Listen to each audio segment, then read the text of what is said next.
Night ಡಿನ್ನರ್ಗೆ chicken biryani and chicken kebab ಮಾಡೋಣ ಅಂತ ಅಂದ್ಕೊಂಡಿದ್ದೀನಿ. ಕಲರ್ ಚೆನ್ನಾಗಿದೆ ಅಲ್ವಾ? ಇಲ್ಲಿರೋದು ನಾನು ವೇಸ್ಟ್ ಮಾಡಲ್ಲ.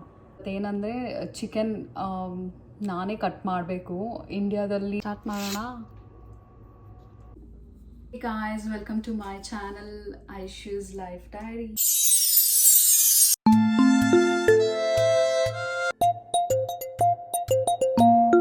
ಇವತ್ತು ವ್ಲಾಗ್ ಏನಂತ ಆಲ್ರೆಡಿ ತಮ್ಮನೇಲಿ ನೋಡಿ ನಿಮ್ಗೆ ಸ್ವಲ್ಪ ಐಡಿಯಾ ಬಂದಿರುತ್ತೆ. ನನ್ನ ಸಂಡೇ ನಿಮ್ಮ ಜೊತೆ ಶೇರ್ ಮಾಡ್ಕೋತಿದ್ದೀನಿ. ಯೂಶ್ವಲಿ ನಾನು ಹೇಗೆ ಸಂಡೇ ಸ್ಪೆಂಡ್ ಮಾಡ್ತೀನಿ ಅನ್ನೋದು ಇವತ್ತು ನೀವು ಕೂಡ ನೋಡ್ತೀರಾ.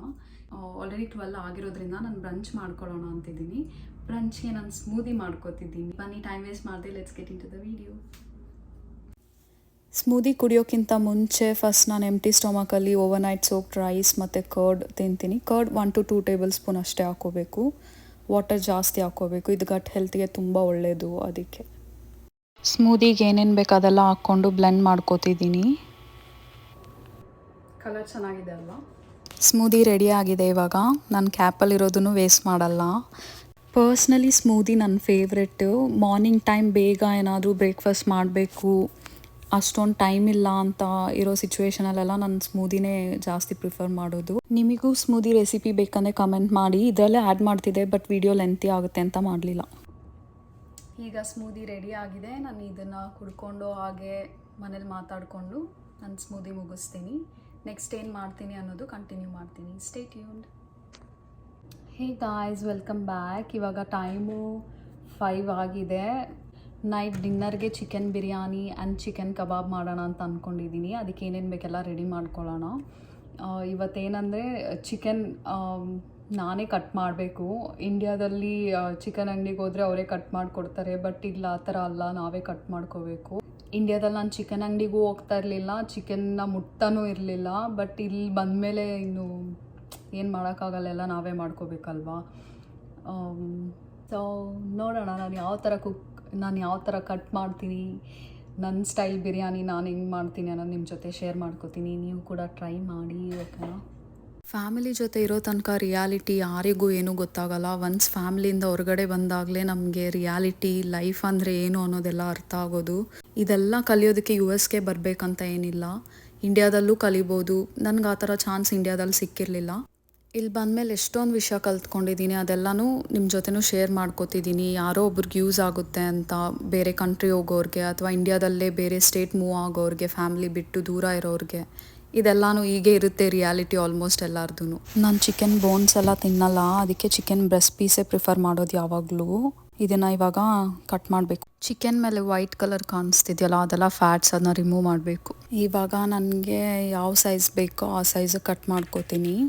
ಯೂಶ್ವಲಿ ಚಿಕನ್ ಬಂದು ಫ್ರೋಝನ್ ಚಿಕನ್ ಬರುತ್ತೆ. ನಾನು ಆರ್ಡರ್ ಮಾಡಿದ್ದೆ ಇವತ್ತು ಮಾರ್ನಿಂಗೆ. ಫ್ರೀಝರಲ್ಲಿ ಇಟ್ಟಿರಲಿಲ್ಲ, ಆದ್ದರಿಂದ ಅದು ಡಿಫ್ರೋಸ್ಟ್ ಮಾಡೋದೇನು ಬೇಕಾಗಿಲ್ಲ, ಡೈರೆಕ್ಟ್ ಕಟ್ ಮಾಡ್ಬೋದು. ಈ ಥರ ಕಟ್ ಮಾಡುವಾಗ ಗಿಲ್ಟಿ ಫೀಲ್ ಬರುತ್ತೆ. ಇಂಡಿಯಾದಲ್ಲಿ ಚಿಕನ್ನೇ ಮುಟ್ತಾ ಇರಲಿಲ್ಲ, ಇವಾಗ ಯಾವ ಚಿಕನ್ ಅಂಗಡಿಯವ್ರಿಗೂ ಕಮ್ಮಿ ಇಲ್ಲ, ಆ ಥರ ಕಟ್ ಮಾಡ್ತಿದ್ದೀನಿ. ನೀಟಾಗಿ ಕಟ್ ಮಾಡಿ ಇವಾಗ ಅದು ನೈಫ್, ಚಾಪಿಂಗ್ ಬೋರ್ಡ್ ಎಲ್ಲನೂ ವಾಶ್ ಮಾಡಿ, ಅಲ್ಲಿ ಸ್ಲ್ಯಾಬ್ ಎಲ್ಲನೂ ಕ್ಲೀನ್ ಮಾಡಿಬಿಟ್ಟೆ.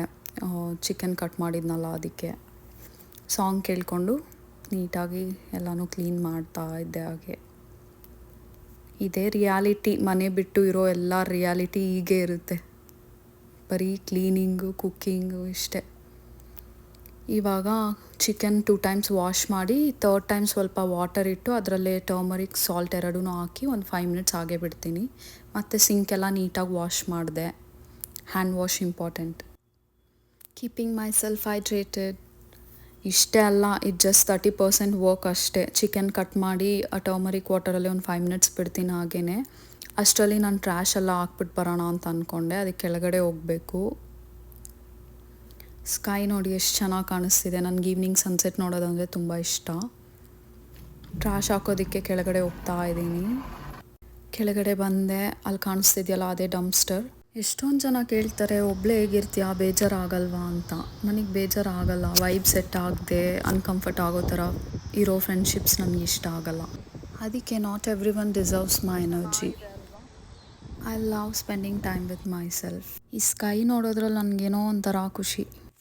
ಇವಾಗ ಬಿರಿಯಾನಿಗೆ ಮ್ಯಾರಿನೇಟ್ ಮಾಡ್ಕೋತಿದ್ದೀನಿ. 2 tablespoon ಚಿಲ್ಲಿ ಪೌಡರ್, 3 tablespoon ಧನಿಯಾ ಪೌಡರ್, 1 tablespoon ಜೀರಾ ಪೌಡರ್, ಕಾಶ್ಮೀರಿ ಚಿಲ್ಲಿ ಪೌಡರ್ ಸ್ವಲ್ಪ, ಕಸೂರಿ ಮೇಥಿ ಸ್ವಲ್ಪ, ಲೆಮನ್ ಜ್ಯೂಸ್ ಸ್ವಲ್ಪ ಹಾಕ್ಕೊಂಡೆ, ಆಯಿಲ್ ಒಂದು 2 table spoon, curd 2 table spoon, ಸ್ವಲ್ಪ ಗರಂ ಮಸಾಲ ಇದೆಲ್ಲ ಹಾಕಿ ಮಿಕ್ಸ್ ಮಾಡಿದೆ. ನಾನು ಮೆಷರ್ಮೆಂಟ್ಸ್ ನೋಡಲ್ಲ, ನನ್ನ ಖಾರ ಜಾಸ್ತಿ ಇಷ್ಟ, ಸೊ ಚಿಲ್ಲಿ ಪೌಡರ್ ಜಾಸ್ತಿ ಹಾಕ್ಕೋತೀನಿ. 2 ಇಯರ್ಸಿಂದ ಕುಕ್ ಮಾಡಿ ಒಂದು ಐಡಿಯಾ ಇದೆ.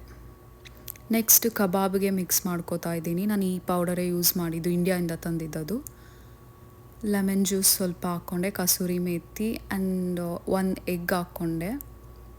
ಇದೆಲ್ಲನೂ ಹಾಕಿ ನೀಟಾಗಿ ಮಿಕ್ಸ್ ಮಾಡ್ಕೋಬೇಕು. ಜಿಂಜರ್ ಗಾರ್ಲಿಕ್ ಪೇಸ್ಟ್ ಕೂಡ ಹಾಕಬೇಕು. ಇವಾಗ ಬಿರಿಯಾನಿಗೆ ಆನಿಯನ್ಸ್ ಆ್ಯಂಡ್ ಟೊಮ್ಯಾಟೋಸ್ ಕಟ್ ಮಾಡ್ಕೋತಾ ಇದ್ದೀನಿ. ಫಸ್ಟ್ ಒಂದು ಆನಿಯನ್ ತೊಗೊಂಡಿದ್ದೀನಿ, ಅದು ಕಟ್ ಮಾಡಿ ಸಾಲಿಲ್ಲ ಅನಿಸಿದ್ರೆ ಇನ್ನೊಂದು ಆಫ್ ತೊಗೊಳ್ಳೋಣ ಅಂತ. ಒಂದು ಕಟ್ ಮಾಡಿದೆ, ಸಾಲಲ್ಲ ಅನಿಸ್ತು, ಅದಕ್ಕೆ ಇನ್ನೊಂದು ಆಫ್ನು ತೊಗೊಂಡೆ. ನಿಧಾನಕ್ಕೆ ಕಟ್ ಮಾಡ್ತಾಯಿದ್ದೀನಿ, ನಂಗೆ ಫಾಸ್ಟಾಗಿ ಕಟ್ ಮಾಡೋಕ್ಕೆ ಬರಲ್ಲ, ಅದಕ್ಕೆ ಅದು ವೇಸ್ಟ್ ಎಲ್ಲ ಡಿಸ್ಪೋಸ್ ಮಾಡಿಬಿಟ್ಟೆ. ಇವಾಗ ಟೊಮ್ಯಾಟೋಸ್ ಇವಾಗಲೇ ಕಟ್ ಮಾಡ್ಕೊಳ್ಳಲ್ಲ, ಕುಕ್ ಮಾಡಬೇಕಾದ್ರೆ ಕಟ್ ಮಾಡ್ಕೋತೀನಿ ಟೊಮ್ಯಾಟೋಸು. ನೆಕ್ಸ್ಟ್ ಗ್ರೀನ್ ಚಿಲ್ಲೀಸ್ ತೊಗೋತಿದ್ದೀನಿ. ನನಗೆ ಸ್ಪೈಸಿ ಇಷ್ಟ, ಅದರಿಂದ ನಾನು ಸ್ವಲ್ಪ ಜಾಸ್ತಿನೇ ಹಾಕ್ಕೊಂಡೆ ಚಿಲ್ಲೀಸ್. ನಿಮಗೆ ಯಾವ ಸ್ಪೈಸ್ ಲೆವೆಲ್ ಬೇಕೋ ಆ ಥರ ಹಾಕ್ಕೋಬೋದು. ಇವಾಗೆಲ್ಲನೂ ರೆಡಿ ಆಗಿದೆ ಕಟ್ ಮಾಡಿ. ಸೊ ಇವಾಗ ಕುಕ್ಕಿಂಗ್ ಸ್ಟಾರ್ಟ್ ಮಾಡೋಣ.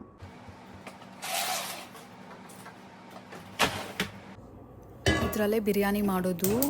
ಫುಲ್ ಎಕ್ಸೈಟೆಡ್ ಆಗಿದ್ದೀನಿ ಬಿರಿಯಾನಿ ಮಾಡ್ತಿದ್ದೀನಿ ಅಂತ. ಫಸ್ಟು ಆಯಿಲ್ ಹಾಕ್ಕೋತಿದ್ದೀನಿ, 4 to 5 ಟೇಬಲ್ ಸ್ಪೂನ್ ಅಷ್ಟು ಆಯಿಲು. ನೆಕ್ಸ್ಟು ಬಿರಿಯಾನಿ ಸ್ಪೈಸಸ್ ಎಲ್ಲ ಹಾಕ್ಕೋತಿದ್ದೀನಿ. ಅದು ಹಾಕಿ ಒಂದು 1 ಮಿನಿಟ್ ಆ ಥರ ಆದಮೇಲೆ ಆನಿಯನ್ಸ್ ಆ್ಯಂಡ್ ಚಿಲ್ಲೀಸ್ ಹಾಕ್ಕೊಂಡೆ. ಅದು ಚೆನ್ನಾಗಿ ಫ್ರೈ ಮಾಡ್ಕೋತಿದ್ದೀನಿ. ಫ್ರೈಡ್ ಆನಿಯನ್ ಫ್ಲೇವರ್ ಬರಲಿ ಅಂತ ಸ್ವಲ್ಪ ಎಕ್ಸ್ಟ್ರಾನೇ ಫ್ರೈ ಆಗೋ ತನಕ ಬಿಡ್ತಿದ್ದೀನಿ.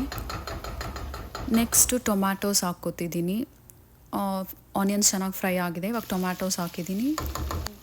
ಸಾಲ್ಟ್ ಆ್ಯಂಡ್ ಟರ್ಮರಿಕ್ ಹಾಕಿ ಟೊಮ್ಯಾಟೋಸ್ ಚೆನ್ನಾಗಿ ಕುಕ್ ಆಗೋ ತನಕ ಬಿಡ್ತೀನಿ. ಇವಾಗ ಒಂದು 2 ಮಿನಿಟ್ಸ್ ಅಷ್ಟು.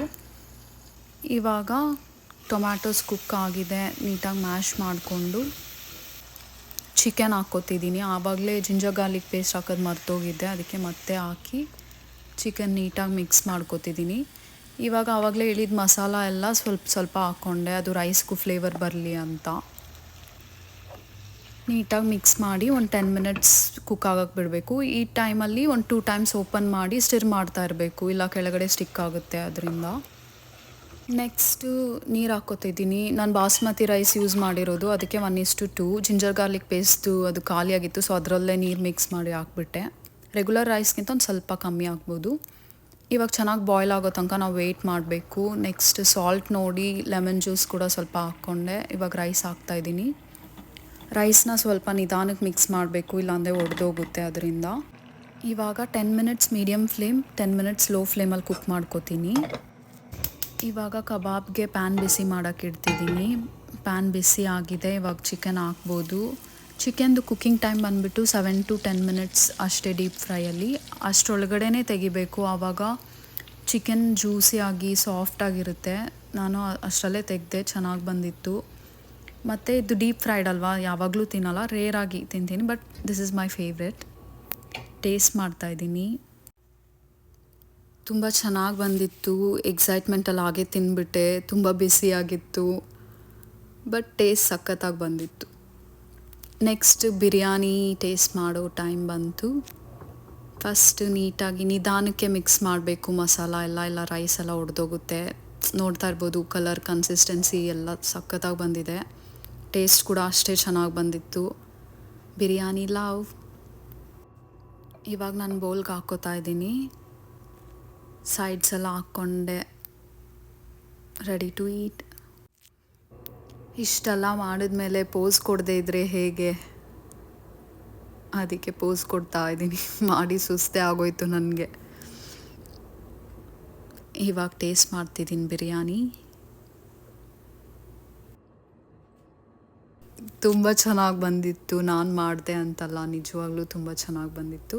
ಬಾಯ್, ತಿನ್ಕೊಂಡು ಬರ್ತೀನಿ. ಇವಾಗಿರೋದು ಕೆಲಸ 20 ಮಿನಿಟ್ಸ್ ತಿನ್ನೋದಕ್ಕೆ ಎಷ್ಟೆಲ್ಲ ಮಾಡಬೇಕು ನೋಡಿ. ಇಂಡಿಯಾದಲ್ಲಿರುವಾಗ ನಾನು ಯಾವ ಕೆಲಸನೂ ಮಾಡ್ತಾ ಇರಲಿಲ್ಲ, ನಮ್ಮ ಮನೇಲೂ ಮಾಡೋಕ್ಕೆ ಬಿಡ್ತಾ ಇರಲಿಲ್ಲ ನನ್ನ. ನಮ್ಮ ಮಮ್ಮಿ ಹೇಳ್ತಿದ್ರು, ನಿನಗೆ ಅಂತ ಒಂದು ಟೈಮ್ ಬರುತ್ತೆ, ಆವಾಗ ನೀನೇ ಮಾಡ್ತೀಯ ಬಿಡು ಎಲ್ಲನೂ ಅಂತ. ಆ ಟೈಮ್ ಇದೆ ಅನಿಸುತ್ತೆ. ಇಂಡಿಯಾದಲ್ಲಿರೋವರೆಗೂ ಅಡಲ್ಟ್ ಆಗಿದೆ, ಇಲ್ಲಿ ಬಂದಮೇಲೆ ಅಡಲ್ಟ್ ಪ್ರೋ ಮ್ಯಾಕ್ಸ್ ಆಗಿಬಿಟ್ಟಿದ್ದೀನಿ. ಮಾಸ್ಟರ್ಸ್ ಮಾಡೋಕ್ಕೆ ಬಂದು ಮಾಸ್ಟರ್ ಶೆಫ್ ಆಗಿದ್ದೀನಿ, ಮಾಸ್ಟರ್ಸ್ ಇನ್ ಹೋಮ್ ಮ್ಯಾನೇಜ್ಮೆಂಟ್ ಎಲ್ಲ ಆಗಿಬಿಟ್ಟಿದ್ದೀನಿ. ಫ್ಯಾಮಿಲಿ ಜೊತೆ ಇರೋ ತನಕ ಒಂದು ಸೇಫ್ ಬೌಂಡ್ರಿಯಲ್ಲಿ ಇರ್ತೀವಿ. ನಮಗೆ ಕಷ್ಟ ಅಂದ್ರೇ ಏನಂತ ಗೊತ್ತಿರಲ್ಲ, ಎಲ್ಲ ವಿಷಯನೂ ಅವರೇ ನೋಡ್ಕೋತಾರೆ, ಟೇಕ್ ಕೇರ್ ಮಾಡಿ, ಸಪೋರ್ಟ್ ಮಾಡಿ. ನಾವು ಇಂಡಿಪೆಂಡೆಂಟ್ ಆಗಿರ್ತೀವಿ ಅಂದರೂ ಇಂಡಿಪೆಂಡೆಂಟ್ ಆಗಿರೋಕ್ಕೆ ಬಿಡಲ್ಲ. ನಾವಿರುವಾಗ ನೀನು ಯಾಕೆ ಕಷ್ಟಪಡ್ತೀಯಾ ಅಂತ. ಒನ್ಸ್ ಆ ಕಂಫರ್ಟ್ ಝೋನಿಂದ ಹೊರಗಡೆ ಬಂದಮೇಲೆ ಲೈಫಲ್ಲಿ ಎಷ್ಟೊಂದು ಕಲಿತೀವಿ. ಲೈಫ್ ಅಂದರೆ ಏನಂತ ಆವಾಗಲೇ ಅರ್ಥ ಆಗೋದು. ಎಷ್ಟೊಂದು ವಿಷಯ ಕಲಿತೀವಿ. ಚಿಕ್ಕ ಚಿಕ್ಕ ವಿಷಯಕ್ಕೂ ವ್ಯಾಲ್ಯೂ ಗೊತ್ತಾಗುತ್ತೆ. ತುಂಬಾ ವ್ಯಾಲ್ಯೂ ಕೊಡೋಕ್ಕೆ ಸ್ಟಾರ್ಟ್ ಮಾಡ್ತೀವಿ ಆ ಸ್ಮಾಲ್ ಥಿಂಗ್ಸ್ಗೂ ಕೂಡ. ನಾನು ಇಲ್ಲಿ ಬಂದಮೇಲೆ ಎಷ್ಟೊಂದು ವಿಷಯ ಕಲ್ತ್ಕೊಂಡಿದ್ದೀನಿ.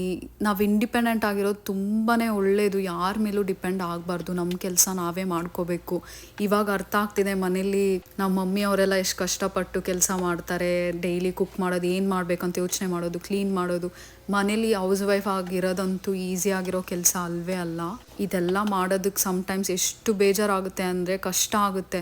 ನಾನು ಕಷ್ಟ ಅಂದ್ಬಿಟ್ಟು ಬಿಟ್ಟರೆ ಯಾರೂ ಮಾಡೋರಿಲ್ಲ, ನಾನೇ ಮಾಡಬೇಕು. ಇವತ್ತಾದರೂ ನಾಳೆ ಆದರೂ ನಾನೇ ಮಾಡಬೇಕು. ಸೊ ಇವಾಗ 2 ಇಯರ್ಸಿಂದ ಈ ಥರ ಇದ್ದು it's part of my life ಆಗೋಗಿದೆ. ಇದೆಲ್ಲ ನೋಡಿ ನನ್ನ ಫ್ಯಾಮಿಲಿಯವರು ಪ್ರೌಡಾಗಿ ಫೀಲ್ ಆಗ್ತಿರ್ತಾರೆ ನನ್ನ ಮೇಲೆ. ಇದೆಲ್ಲ ಕಲಿಯೋಕ್ಕೆ ನೀವು US ಬರಬೇಕಂತ ಏನಿಲ್ಲ. ನಿಮ್ಮ ಫ್ಯಾಮಿಲಿ ಬಿಟ್ಟು ದೂರ ಇದ್ರೇ ಆಟೋಮೆಟಿಕ್ಕಾಗಿ ಎಲ್ಲನೂ ಕಲ್ತ್ಕೊಬಿಡ್ತೀರಾ. ಇದೆಲ್ಲ ಯಾರೋ ಒಬ್ರಿಗೆ ಯೂಸ್ ಆಗುತ್ತೆ ಅಂತ ಅನ್ಕೋತೀನಿ. ಒಬ್ಬರೇ ಇರೋದು ಹೇಗಿರುತ್ತೆ ಅಂತ. ಇದೇ ರಿಯಾಲಿಟಿ. ಇದೆಲ್ಲ ಮಾಡಿ ಫುಲ್ ಸುಸ್ತಾಗೋಗಿದ್ದೀನಿ. ಫಸ್ಟ್ ಫ್ರೆಶ್ ಅಪ್ ಆಗಬೇಕು. ಫ್ರೆಶ್ ಅಪ್ ಆಗಿ ಸ್ಕಿನ್ ಕೇರ್ ಮಾಡ್ಕೊಂಡು ಬಂದೆ. ಇವಾಗ ಪ್ರೇ ಮಾಡ್ಕೋತಿದ್ದೀನಿ. ಮಲ್ಕೊಳ್ಳೋಕೆ ಮುಂಚೆ ಪ್ರೇ ಮಾಡಿಕೊಂಡು ವಿಭೂತಿ ಇಟ್ಕೊಂಡು ಮಲ್ಕೊಳ್ಳೋದೇ ಹ್ಯಾಬಿಟ್ ನನಗೆ ಚಿಕ್ಕ ವಯಸ್ಸಿಂದ. ಈ ದಿನ ಒಳ್ಳೆ ದಿನ ಕೊಟ್ಟಿದ್ದಕ್ಕೆ ಥ್ಯಾಂಕ್ಸ್ ಅಂತ ಹೇಳಿ ಪ್ರೇ ಮಾಡಿ ಮಲ್ಕೊಂಡ್ರೆ ಒಳ್ಳೆ ಡ್ರೀಮ್ಸ್ ಬರುತ್ತೆ ಅಂತ ನಮ್ಮ ಅಜ್ಜಿ ಹೇಳ್ಕೊಟ್ಟಿದ್ದು. ಇವಾಗ ಸ್ಟವ್ ಎಲ್ಲ ಆಫ್ ಆಗಿದೆಯಾ ಅಂತ ಚೆಕ್ ಮಾಡಿ ಲೆಫ್ಟ್ ಓವರ್ಸ್ ಎಲ್ಲ ಫ್ರಿಜ್ಜಲ್ಲಿ ಇಡ್ತಾಯಿದ್ದೀನಿ. ನಾನು ನೆಕ್ಸ್ಟ್ ಡೇನೂ ಅದನ್ನೇ ತಿಂತೀನಿ. ಡೈಲಿ ಎಲ್ಲ ಡಿನ್ನರ್ ಕುಕ್ ಮಾಡೋಕ್ಕಾಗಲ್ಲ. ಒನ್ ಡೇ ಕುಕ್ ಮಾಡಿದ್ರೆ ನೆಕ್ಸ್ಟ್ ಡೇನೂ ಅದನ್ನೇ ತಿನ್ನೋದು. ಬ್ರೇಕ್ಫಾಸ್ಟ್ ಮಾತ್ರ ಫ್ರೆಶ್ ಆಗಿ ಮಾಡ್ಕೋತೀನಿ. ಡೋರೆಲ್ಲ ಲಾಕ್ ಆಗಿದೆಯಾ ಅಂತ ಇನ್ನೊಂದು ಸಲ ಚೆಕ್ ಮಾಡಿ ಲೈಟ್ಸ್ ಆಫ್ ಮಾಡಿ ನನ್ನ ಫೇವ್ರೆಟ್ ಲ್ಯಾಂಪ್ ಆನ್ ಮಾಡಿಕೊಂಡೆ. ಮನೇಲಿ ಮಾತಾಡೋ ತನಕ ಈ ಲೈಟ್ ಆನ್ ಇರುತ್ತೆ, ಆಮೇಲೆ ಆಫ್ ಮಾಡ್ತೀನಿ. ನನಗೆ ಮಲ್ಕೊಳ್ಳೋಕೆ ಮುಂಚೆ ಪರ್ಫ್ಯೂಮ್ ಹಾಕ್ಕೊಂಡು ಅಭ್ಯಾಸ ಇದೆ. ಅದಕ್ಕೆ ನನ್ನ ಫೇವ್ರೆಟ್ ಫ್ರೇಗ್ರೆನ್ಸ್ ಹಾಕ್ಕೊಂಡು ಮಲ್ಕೋತೀನಿ. ಕುಕ್ಕಿಂಗ್ ಟೈಮಲ್ಲಿ ತುಂಬ ಸಲ ಹ್ಯಾಂಡ್ ವಾಶ್ ಮಾಡಿ ಹ್ಯಾಂಡ್ಸ್ ಎಲ್ಲ ಡ್ರೈ ಆಗುತ್ತೆ. ಅದು ಹ್ಯಾಂಡ್ ಕ್ರೀಮ್, ಫುಡ್ ಕ್ರೀಮ್ ಎಲ್ಲನೂ ಹಾಕ್ಕೊಂಡು ಮಲ್ಕೊಳ್ಳೋದು ಅಷ್ಟೇ ಮನೇಲಿ ಮಾತಾಡಿ. ನಿಮ್ಮೆಲ್ಲರಿಗೂ ಈ ವ್ಲಾಗ್ ಇಷ್ಟ ಆಗಿದೆ ಅಂತ ಅನ್ಕೋತೀನಿ. ಇಷ್ಟ ಆಗಿದ್ರೆ ಲೈಕ್, ಶೇರ್, ಕಮೆಂಟ್, ಸಬ್ಸ್ಕ್ರೈಬ್ ಮಾಡ್ಕೊಳ್ಳೋದು ಮರಿಬೇಡಿ. I'll see you in next vlog. Tata, bye bye, take care.